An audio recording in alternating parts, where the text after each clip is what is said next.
We are unpacking the GoPro 9 Media Mod, also compatible with the GoPro 10. Here's our Media Mod and the GoPro that we use regularly. This is a GoPro Hero 9 Black. There you go. So everything that we've got will work with our GoPro, and it also, again, works with the 10.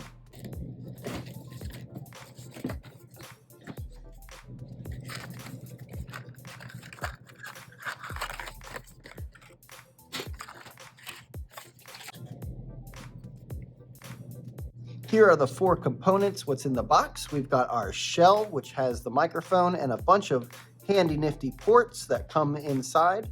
Everything connects. You've got your buttons on the sides, your shutters, your power buttons, all that good stuff. We've got our windscreen to attach onto the side of our directional microphone. That'll be coming in handy whenever we go outside. We've got our tripod mounts. This is a quick release mount. This goes on to your quick release tripod connections.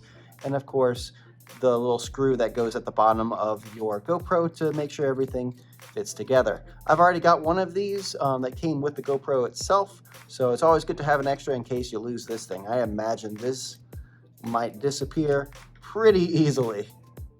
Let's get everything attached to our GoPro.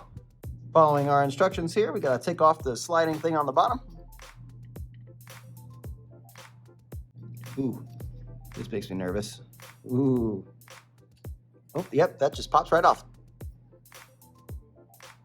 We're gonna open the gate. There we go.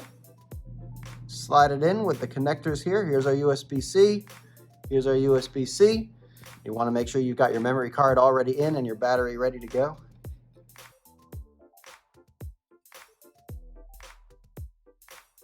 That went together pretty nice, and now you just close this gate.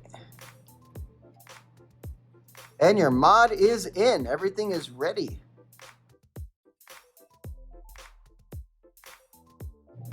Nice. The windscreen is just a snap-on, so we're gonna have our windscreen facing out, and we're gonna snap this onto the back. Yeah, and it just clicks in right at the top. That's easy. The little release is right here, so when you take it off, you just push on that little piece of plastic, and it comes right off. Very easy.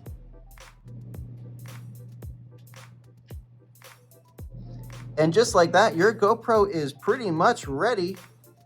Hook it up to your clamp, and you are good to go.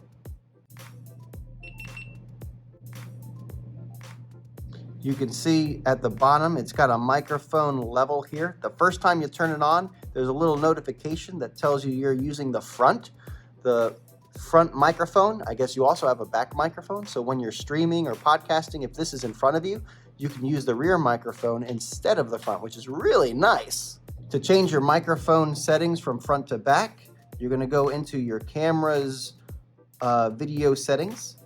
Hit the little thing, scroll down to where it says Pro Tune, and at the bottom it says Media Mod. You'll click the Media Mod, and now you've got 3 options: front, back, and camera mics, using the original camera's mic without the Media Mod. I definitely would not suggest that because you've got all this stuff that's blocking the microphones on your device. And the whole reason you got your Media Mod is to use the new microphones. So get that set up to how you want it, and then click out of all the settings. I recommend having 2 settings ready to go, especially if you're just making the same kind of video. I use the linear video way more often than cinematic. So I think I might add in a couple more extras here and have one set up for the front, one set up on the back, and you can change the name of that video to standard front or standard back. So go in, tweak your settings, figure out your best way to use this thing. I'm really excited about using this. It's gonna come in handy a lot.